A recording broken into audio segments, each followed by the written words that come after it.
In diesem Märklin-Erklärvideo zeigen wir Ihnen einen zeitgesteuerten Automatikbetrieb mit der Central Station 3.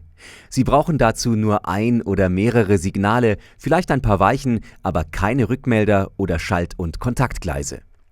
In diesem Fall können Sie ein Ereignis starten, das zum Beispiel mit dem Grünschalten und Losfahren einer Lok beginnt und das Signal hinter der Lok wieder auf Rot schaltet. Auf dem Weg der Lok werden verschiedene Funktionen verändert, wie Geräusche oder die Geschwindigkeit. Die Lok dreht eine Runde in diesem Gleisbild und fährt langsam in den Bahnhof wieder ein, bremst nochmal ein bisschen und kommt beim roten Signal zum Stehen.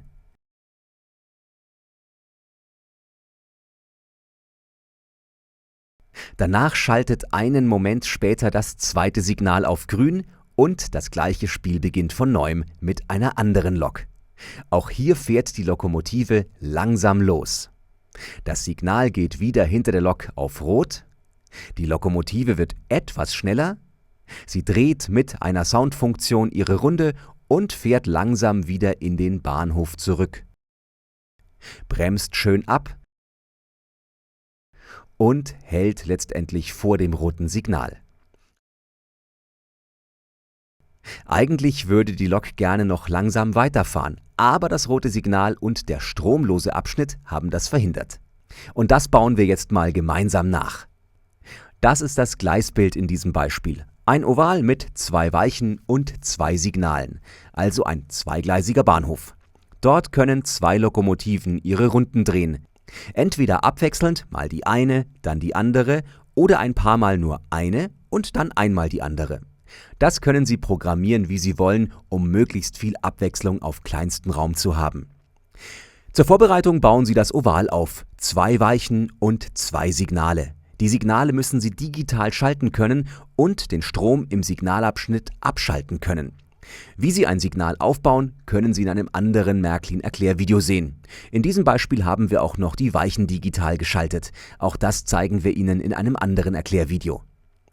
Danach klicken Sie in der CS3 auf die Ereignisse. Dort legen Sie eine neue Fahrstraße als Ereignis an. Die Fahrstraße FS1 benenne ich um in das Ereignis Lokomotive V60 auf Gleis 1. Sie können das Fenster im Touchscreen der Central Station 3 verschieben, um das Gleisbild besser zu sehen. Wie bei einem Videorekorder können Sie jetzt aufnehmen, was auf der Anlage gerade passiert. Ich starte die Aufnahme und schalte als erstes die Weiche 2 für die ausfahrende Lok. Danach schalte ich das Signal S1 auf Grün. Jetzt drehe ich den linken Fahrregler für die Rangierlok V60 langsam hoch, damit die Lok losfährt.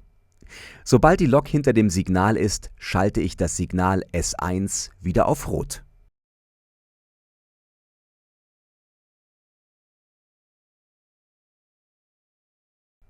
Und ich schalte die Weiche W1 um, damit die Lok auf ihrem Weg rundherum zurück auf Gleis 1 fahren wird.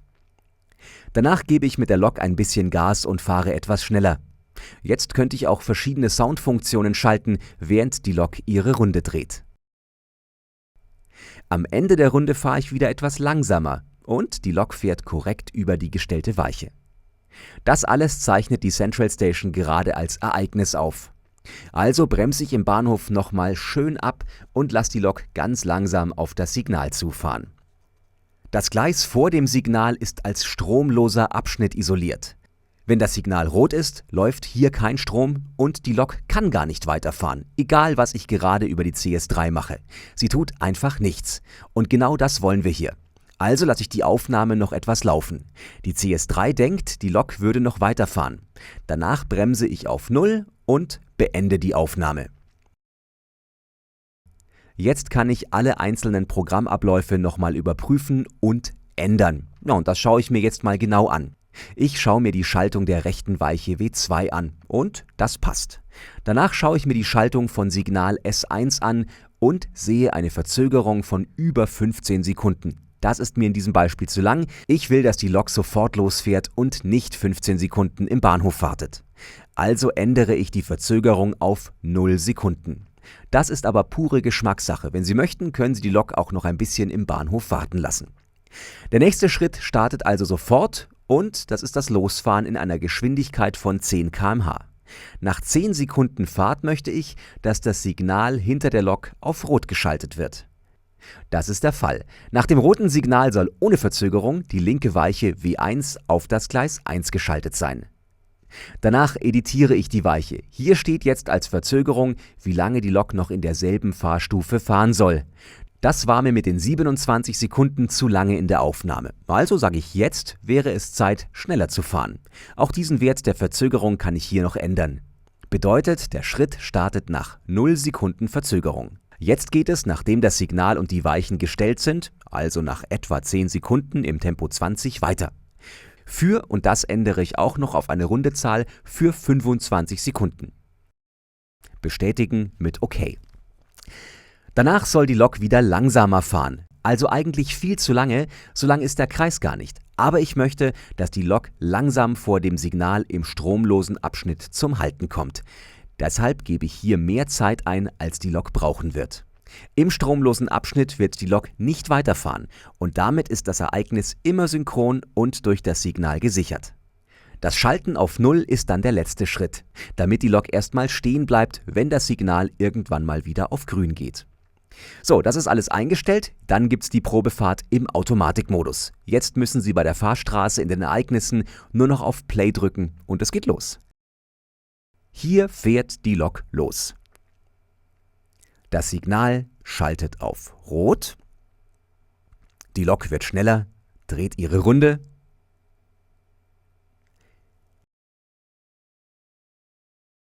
Und fährt wieder über die Weiche in Gleis 1. Dann wird sie langsamer und kommt vor dem Signal gleich zum Stehen. Das Ereignis läuft allerdings eigentlich noch weiter, nur fließt hier kein Strom auf dem Gleis der Lok, also passiert auch nichts.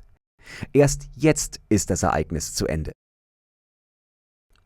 Dann können Sie eine zweite Fahrstraße anlegen. Entweder wieder für die kleine Rangierlok mit einem anderen Ablauf, zum Beispiel einer anderen Geschwindigkeit, oder jetzt für die zweite Lok auf Gleis 2, in diesem Beispiel die V200 auf Gleis 2, für die ich die Fahrstraße auch so nenne. Hier könnte ich jetzt auch wieder die Aufnahme verwenden, aber diesmal lege ich die Elemente für das Ereignis einfach so an. Ich ziehe die Weiche W2 aus dem Gleisbild in das Ereignis. Danach kann ich in den Einstellungen noch die Stellung der Weiche ändern. Dann ziehe ich das Signal S2 in das Ereignis und ändere auch hier die Stellung auf Grün. Anschließend öffne ich das Fenster mit den Lokomotiven und ziehe die V200 in das Ereignis und ändere auch hier den Wert, nämlich die Geschwindigkeit auf 10. Hier stelle ich auch wieder eine Verzögerung von 10 Sekunden ein. Erst dann soll als nächstes das Signal wieder auf Rot schalten. Das ziehe ich auch gleich dahinter wieder vom Gleisbild in das Ereignis und gleich dahinter die Weiche W1. Bei der Weiche ändere ich noch die Stellung auf Gerade. Jetzt soll die Lok ohne Verzögerung mit Tempo 40 weiterfahren, für eine Dauer von 20 Sekunden. Danach ziehe ich nochmal die Lok V200 in das Ereignis, jetzt mit der Geschwindigkeit 20, für 10 Sekunden. Die Geschwindigkeit und die Dauer bestimmen Sie einfach selbst für Ihre Anlage. So, und am Ende die langsame Fahrt im Bahnhof mit Tempo 10 für einen sehr langen Zeitraum von 30 Sekunden, obwohl die Lok schon viel früher wieder durch den stromlosen Abschnitt zum Stehen kommen wird. Nach 30 Sekunden geht's dann wieder zurück auf Tempo 0. Auch für dieses Ereignis gibt's natürlich eine Testfahrt. Das Signal geht auf Grün, die Lok fährt los. Das Signal geht wieder auf Rot, die Lok fährt schneller. Die Lok fährt auf Gleis 2, wird langsamer und hält bei Rot wieder an, während das Ereignis eigentlich noch läuft. Aber es passiert halt nichts. Jetzt müssen wir die Ereignisse nur noch kombinieren. Dazu lege ich eine dritte Fahrstraße an, die nenne ich Bahnhofsautomatik. Um die Ereignisse der Reihe nach zu starten, muss ich nur die Fahrstraßen in die neue Fahrstraße ziehen. Also zuerst die V60 auf Gleis 1 Fahrstraße, einfach hier reinziehen. Danach lege ich erstmal eine Pause an. Dazu kann man zum Beispiel einen Text hier anlegen mit einer Verzögerung von in diesem Fall 60 Sekunden, also etwa so lange, wie das Ereignis dauern wird. Dann ziehe ich die zweite Fahrstraße hier in das Fenster, die V200 auf Gleis 2. Wieder danach mit einer Pause von 1 Minute. Jetzt kann ich das Ereignis Bahnhofsautomatik starten und das beginnt mit der V60 auf Gleis 1, genau wie gehabt. Die V60 fährt los, das Signal schaltet hinter der Lok auf Rot, die Rangierlok wird etwas schneller, dreht ihre Runde und fährt wieder über die Weiche in Gleis 1, wird im Bahnhof etwas langsamer und kommt vor dem Signal gleich zum Stehen. Und danach startet gleich die zweite Fahrstraße mit der V200 auf Gleis 2. Das Signal geht auf grün, die V200 Diesellok fährt los, das Flügelsignal schaltet dahinter wieder auf rot, die Lok wird etwas schneller,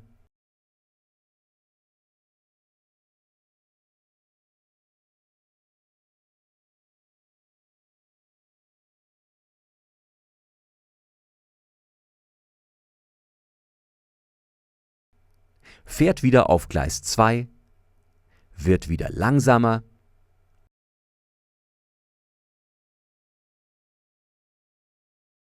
und am Schluss hält die V200 wieder bei Rot an. Ja, und das können Sie jetzt noch um viele weitere Fahrstraßen erweitern, mit unterschiedlichen Versionen, Geschwindigkeiten, Soundeffekten oder Rangierfahrten. Der Vorgang ist dabei immer, wie ich das hier mache, der gleiche. Sie planen als Fahrstraße, welche Weichen und Signale geschaltet werden sollen, legen fest, welche Lok wie lange in welcher Geschwindigkeit fahren soll und planen am Ende immer einen Puffer ein, sodass die Fahrt noch weitergeht, aber der Abschnitt vor dem Signal ohne Strom die Lokomotive daran hindert, das Ereignis einfach weiterzumachen. Viel Spaß und Abwechslung beim Nachmachen!